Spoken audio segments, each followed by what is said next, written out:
Good morning बच्चों, कैसे हो आप सब। जैसा कि हमने लास्ट क्लास में देखा था कि हम अपरिमेय संख्याएं सिद्ध कर रहे थे, है ना। तो लास्ट क्लास तक हमने क्या सिद्ध कर लिया था, √2, √3, √5 ये सारी क्या होती है, अपरिमेय होती है। तो ये सिद्ध कर लिया, इसका मतलब आज के बाद आप हमेशा ध्यान में रखोगे कि √2, √3 और √5 क्या होती है, अपरिमेय ही होती है। तो ये तो पहला सवाल था अपना, है ना। अब ये हम जानते हैं कि √2, √3, √5 अपरिमेय होता है। इनकी सहायता से हम एक परिमेय और एक अपरिमेय संख्या का जोड़, घटाव, गुणा, भाग भी अपरिमेय होता है, वो सिद्ध करेंगे। मैंने यहाँ पे कुछ एग्जाम्पल लिखे हैं, इनमें से एक एग्जाम्पल लेता हूं मैं, कौन सा ही ले लो चाहे। मैं ये 1 नंबर इस प्रकार से सवाल दिया हुआ मिलता है कि सिद्ध कीजिए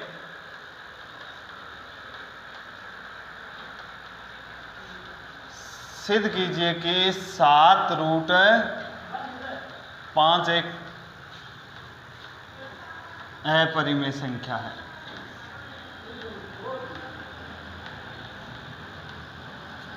ना। तो 7√5 को अपरिमेय सिद्ध करना, केवल √5 को अपरिमेय सिद्ध करना तो हमने सीख लिया, और ये केवल √5 अपरिमेय होता है ये हम जानते हैं। लेकिन 7√5 को अपरिमेय सिद्ध कैसे करेंगे, वो ही अपना मेथड रहेगा, प्रूफ बाय कॉन्ट्राडिक्शन मेथड। तो इसको भी हम क्या मानेंगे, इसका विपरीत। अपरिमेय सिद्ध करना है तो क्या मानते हैं, परिमेय। बहुत सरल है ये, तो उनसे भी सरल है।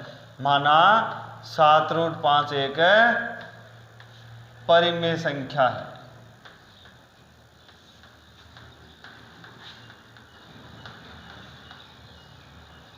परिमेय संख्या है, तब परिमेय संख्या की परिभाषा लगा दो।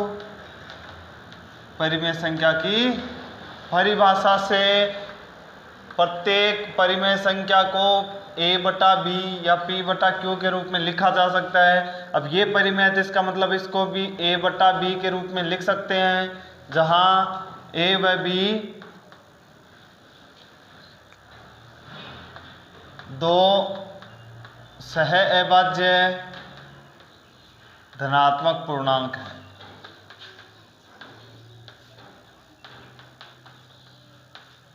इतना काम तो हमने पहले भी किया था। अब क्या करना है, इन सवालों में क्या है कि जो रूट वाली अपरिमेय संख्या जो होती है ना, उनको तो एक तरफ रखेंगे और बाकी की जो संख्या होगी उसका पक्षांतरण करेंगे, ठीक है। तो इधर रूट में तो केवल 5 है, तो √5 को बाईं तरफ रखना है केवल। तो ये √5 इधर है, 7 में है, 7 गुणा में है ना, और जो संख्या गुणा में होती है वो भाग में जाती है।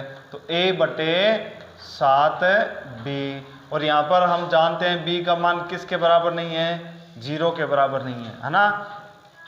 तो चूंकि a व किसी भी पूर्णांक को पूर्णांक से गुणा करने पर वापस पूर्णांक क्या आता है, a व 7b क्या है, b भी पूर्णांक होंगे, पूर्णांक है, इसलिए दो पूर्णांकों का अनुपात ही तो परिमेय संख्या होती है। तो ये क्या बन जाएगी, इसलिए a/7b एक क्या हो गई बताओ, परिमेय संख्या है। इसको मैं समीकरण नंबर 1 मान लेता हूं। तब समीकरण 1 से अब देखो a/7 भी परिमेय संख्या है, और ये किसके बराबर है, √5 के बराबर है। तो परिमेय संख्या के बराबर हो सकती है। तो a/7 भी परिमेय संख्या, इसका मतलब √5 भी क्या होगी, परिमेय संख्या। तब समीकरण 1 से √5 भी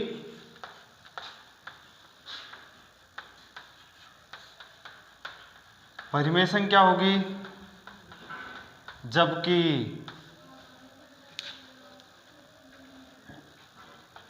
जबकि हम जानते हैं, क्या जानते हैं, हम जानते हैं कि √5 तो एक अपरिमेय होता है, कल ही सिद्ध किया था। √5 एक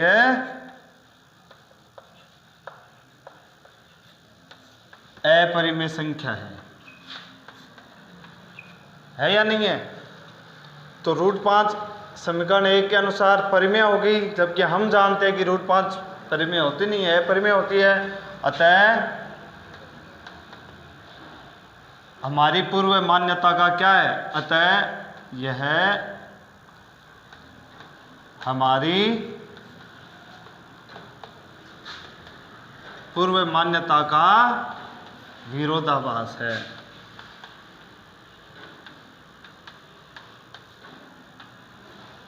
हमने पहले माना है कि 7√5 एक परिमेय संख्या, इसका विरोधाभास है, यानी ये गलत बात है। अब ये संख्या परिमेय संख्या नहीं है तो क्या हो जाएगी? फलतः 7√5 है एक अपरिमेय संख्या। 2 नंबर में सवाल आता है, बिल्कुल सरल है। तो बाकी के जोड़ घटाव गुणा भाग वाले एक परिमेय संख्या और एक अपरिमेय संख्या में यदि जोड़ घटाव गुणा भाग है तो इस प्रकार के सवालों को करने का ये तरीका रहेगा। आई बात समझ में? अब एक सवाल, एक एग्जांपल और लेता हूँ। 3 + 2√5 दिया हुआ है ना, वही ले लेते, कौन सा ले लो चाहे। तो इसको भी इसी प्रकार से हल करेंगे।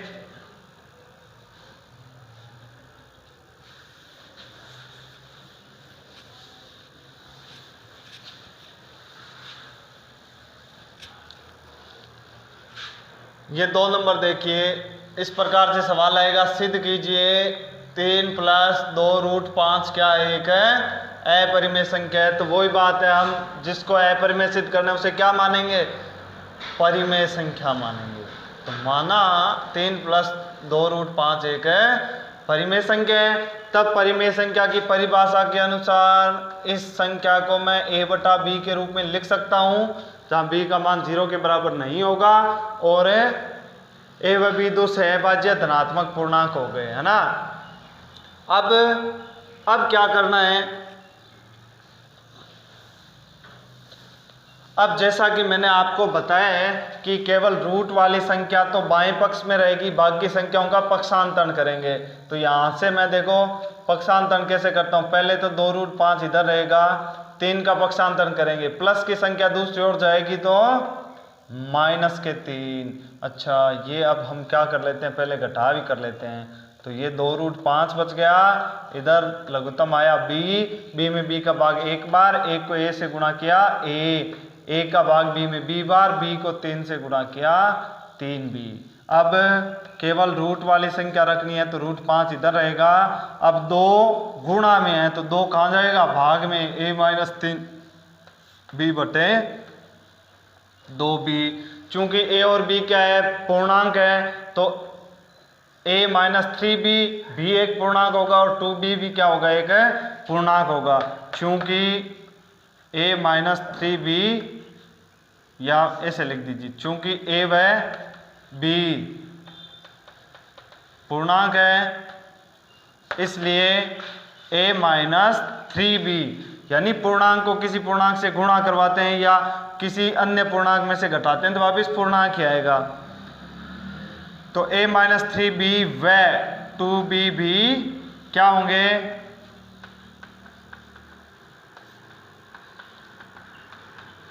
पूर्णांक होंगे। इसलिए समीकरण 1 से 2 पूर्णांकों का अनुपात a-3b बटा 2b, ये 2 पूर्णांकों का अनुपात क्या होता है? एक परिमेय संख्या होती है। a-3b बटा 2b एक है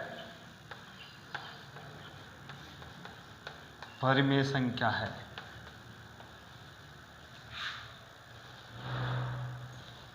ये परिमेय संख्या हो गई।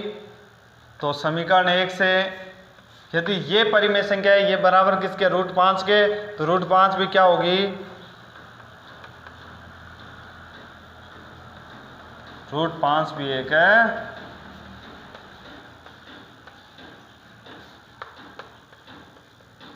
परिमेय संख्या है, जबकि यह √5 के अपरिमेय होने का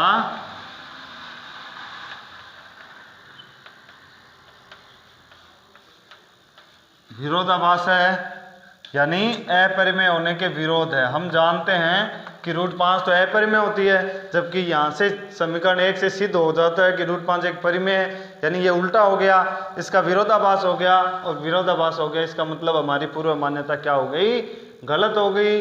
पूर्व मान्यता अपनी क्या थी कि 3 + 2 √5 एक परिमेय संख्या है, अब ये गलत हो गया, इसका मतलब ये परिमेय नहीं है, तो कौन सी होगी, अपरिमेय होगी। फलतः 3 + 2 √5 क्या हो जाएगी,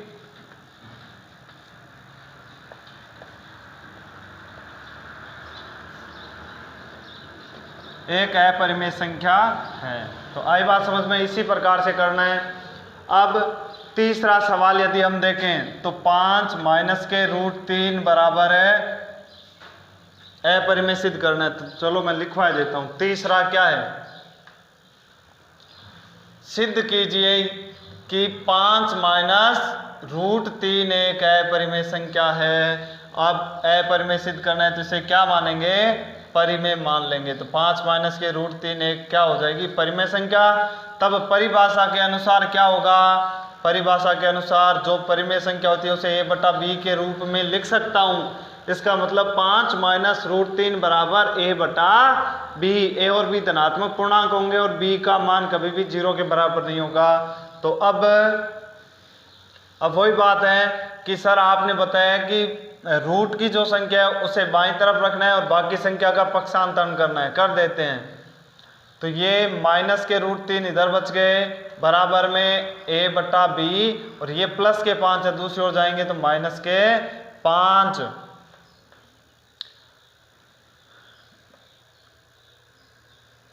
ये √3 - के बराबर, ये घटाव करो, लघुत्तम आया b में b का भाग एक बार, 1 को a से गुणा किया a, -1 का भाग b में b बार, b को 5 से गुणा किया 5b। अब इधर माइनस के रह गए तो इसको आप प्लस के बना सकते हो ना। कैसे कि आप क्या करो, माइनस का गुणा करवा दो, तो माइनस माइनस इधर तो हो जाएगा प्लस के √3, और इधर ये माइनस का गुणा हो जाएगा a - 5b/b। या इसे क्या लिख सकते हो, माइनस का अंदर गुणा करवाएंगे तो माइनस का तो a हो जाएगा, प्लस के 5b हो जाएंगे, बट्टा में b। ये आ जाएगी समीकरण नंबर 1। चूंकि a और b क्या है, धनात्मक पूर्णांक है, इसलिए -a + 5b, -a प्लस के 5b व b भी क्या होंगे, पूर्णांक होंगे। समीकरण 1 से यदि ये दोनों पूर्णांक है, पूर्णांकों का अनुपात आ गया, और अनुपात क्या हो जाएगा, -a प्लस के 5b/b एक परिमेय संख्या है। अतः समीकरण 1 से रूट के, देखो ये परिमेय संख्या तो ये बराबर किसके, √3 के बराबर है। अब ये परिमेय संख्या तो √3 भी क्या होगी, समीकरण 1 से एक परिमेय संख्या होगी, जबकि यह √3 के अपरिमेय होने का विरोधाभास है। यानी हम जानते हैं √3 तो एक अपरिमेय सिद्ध होती है, कल ही सिद्ध की थी हमने, तो ये इसका विरोध हो गया। इसका मतलब जो हमने पहले माना है वो गलत हो गया। परिणाम स्वरूप 3 + √5 की जगह अब क्या आ जाएगा, 5 - के √3 एक अपरिमेय संख्या है, ये सिद्ध हो गया। तो इस प्रकार से सवाल करने हैं। देखो पहला सवाल किया, बिल्कुल वैसा ही सवाल आपके 6 नंबर है। दूसरा सवाल, तीसरा सवाल किया ना, इसी प्रकार का आपके 5वां सवाल है। बचा 1/√2 को अपरिमेय सिद्ध कीजिए। तो ये भी बहुत सरल है, 1 इसी प्रकार से करवा देता हूं मैं। सिद्ध कीजिए कि 1/√2 एक अपरिमेय संख्या है। तो क्या करेंगे बताओ बच्चों, वही काम करना है जो पहले किया है, परिमेय सिद्ध करना है। तो सर हम इसे क्या मान लेंगे, परिमेय मान लेंगे। और जो परिमेय संख्या होती है उसे किस रूप में लिखा जा सकता है, a/b के रूप में व्यक्त किया जा सकता है, जहां b का मान कभी भी 0 नहीं होता और a और b दो सहभाज्य धनात्मक पूर्णांक।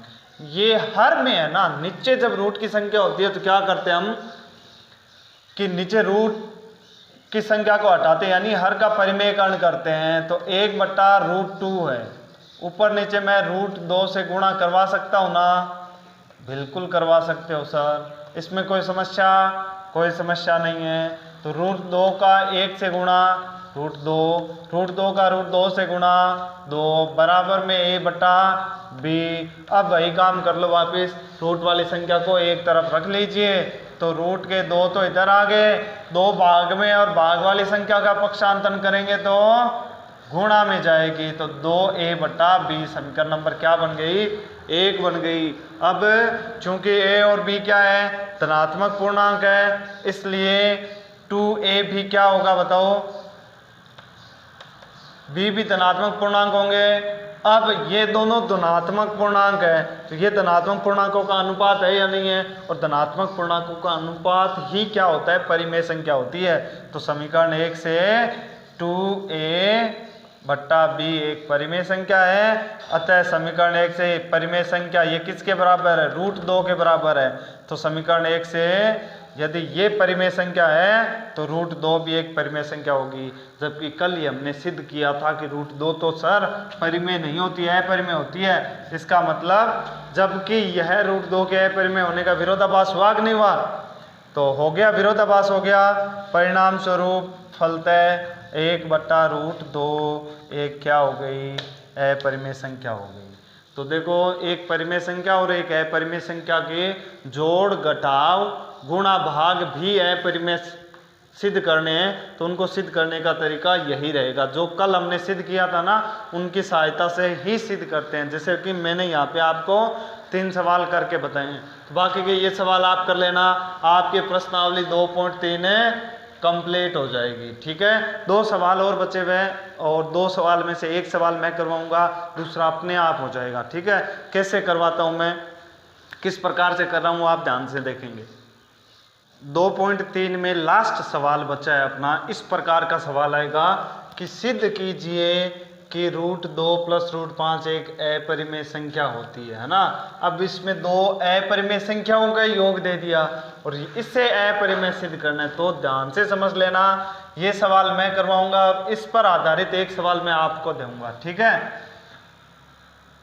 तो हल संख्या 3 नंबर, अपरिमेय सिद्ध करना है, तो आपको पता है हम सबसे पहला काम क्या है अपना, कि सर हम मानेंगे, माना रूट 2 प्लस रूट 5 एक जैसा ही काम है, बिल्कुल परिमेय संख्या है। तब परिभाषा से जो परिमेय संख्या होती है उसे a बटा b या p बटा q में लिखते हैं ना, तो मैं भी इसे लिख देता हूँ, रूट 2 प्लस रूट 5 बराबर a बटा b, जहाँ b बराबर नहीं है 0 और a व b सह अभाज्य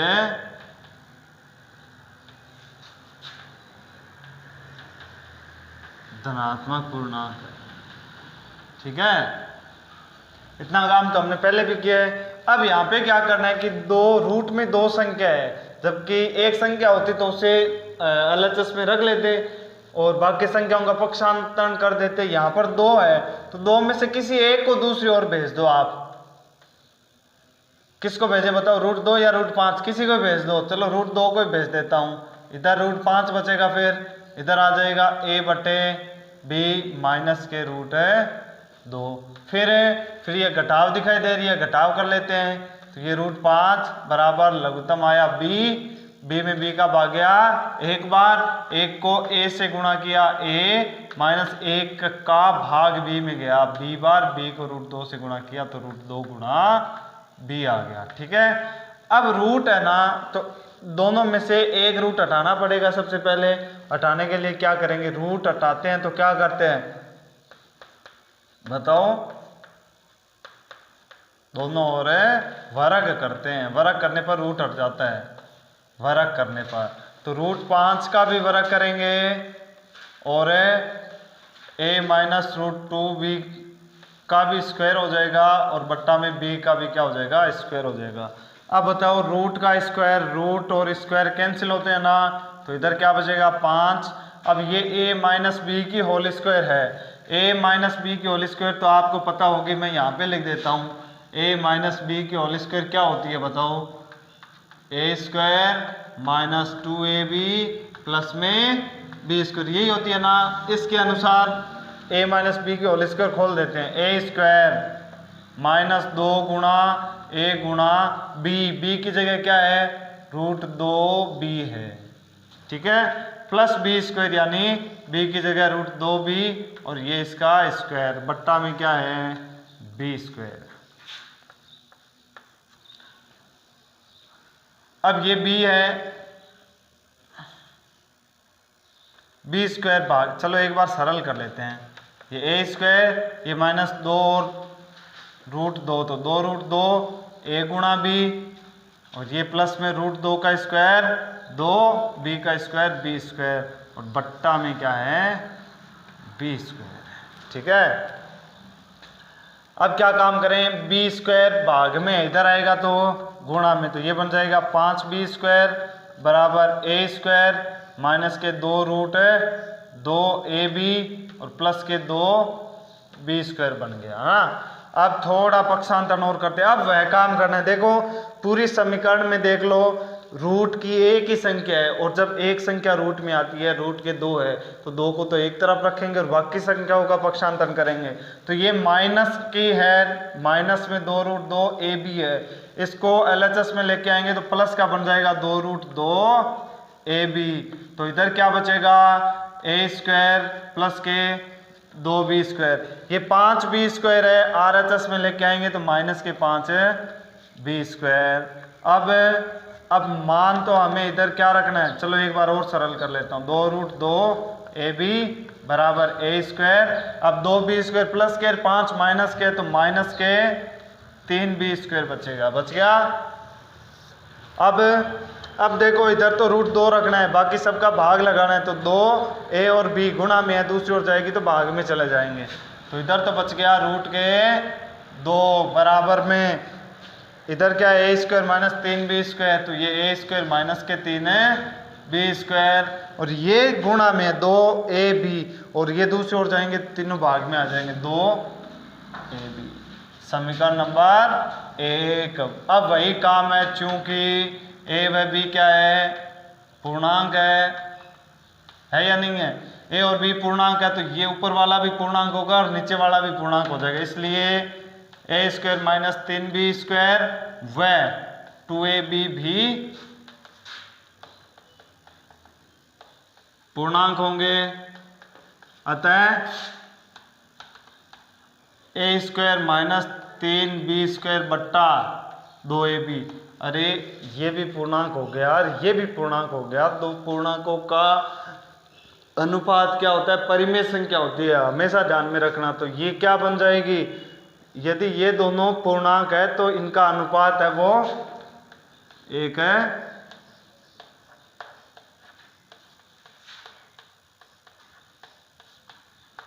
परिमेय संख्या है, तब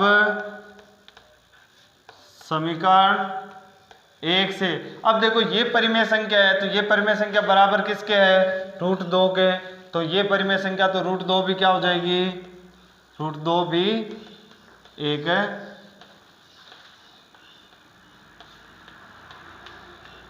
परिमेय संख्या होगी,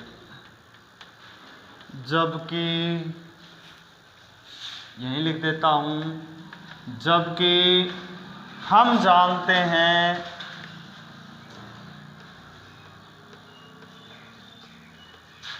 कि √2 एक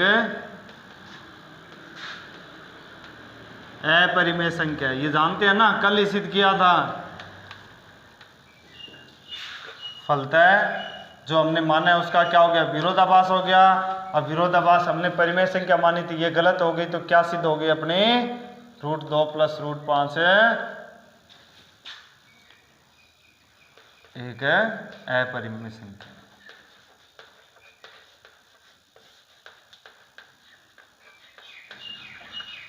ठीक है, तो ये जब दो अपरिमेय संख्याओं को योग दे रखे और उनको हमें यदि अपरिमेय सिद्ध करना है ना, तब इस प्रकार से सिद्ध करेंगे।